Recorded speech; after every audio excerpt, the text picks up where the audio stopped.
Breaking news చూస్తున్నాం. ఈనాడు group సంస్థల chairman Cherukuri Ramoji Rao కన్నుమూశారు. ఈ నెల 5వ తారీఖున ఆయనకు శ్వాస తీసుకోవడంలో ఇబ్బందులు ఎదురవడంతో హాస్పిటల్లో చేర్చారు.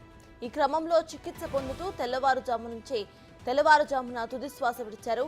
ఫిలిం సిటీలోని నివాసానికి ఆయన పార్థివ దేహాన్ని తరలించారు.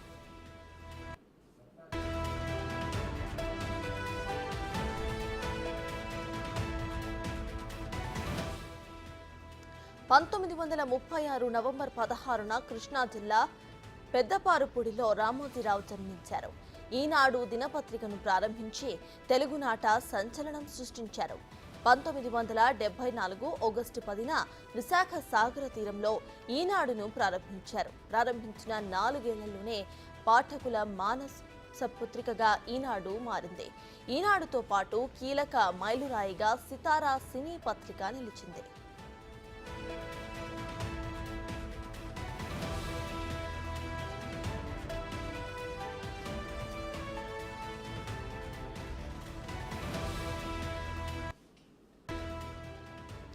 రామోజీరావు అస్తమయంపై పలువురు ప్రముఖులు దిగ్భ్రాంతి వ్యక్తం చేశారు. మీడియా రంగంలో విలువలతో పాటు నూతన ఒరవడికి ఎన్నో సంస్కరణలకు అధ్యుడంటూ ఆయనను గుర్తు చేసుకుంటున్నారు. మీడియా రంగానికి తెలుగు రాష్ట్రాలకు ఆయన మరణం తీరని లోటు అంటున్నారు. తెలుగు భాషకు ఆయన చేసిన సేవలు మరువలేనివని కొనియాడారు.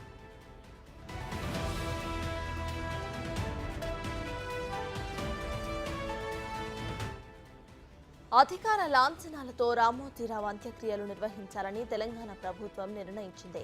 ఓ మీడియా దిగ్గజానికి అధికార లాంఛనాలతో అంత్యక్రియలు జరగటం దేశంలో ఇదే ప్రథమం.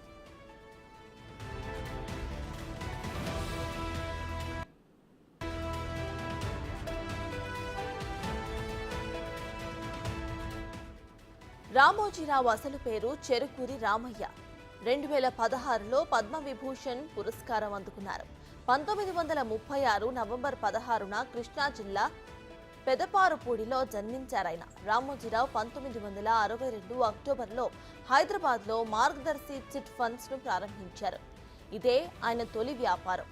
అలాగే 1965లో కిరణ్ యాడ్స్ అన్న అడ్వర్టైజ్మెంట్ ఏజెన్సీని ప్రారంభించారు.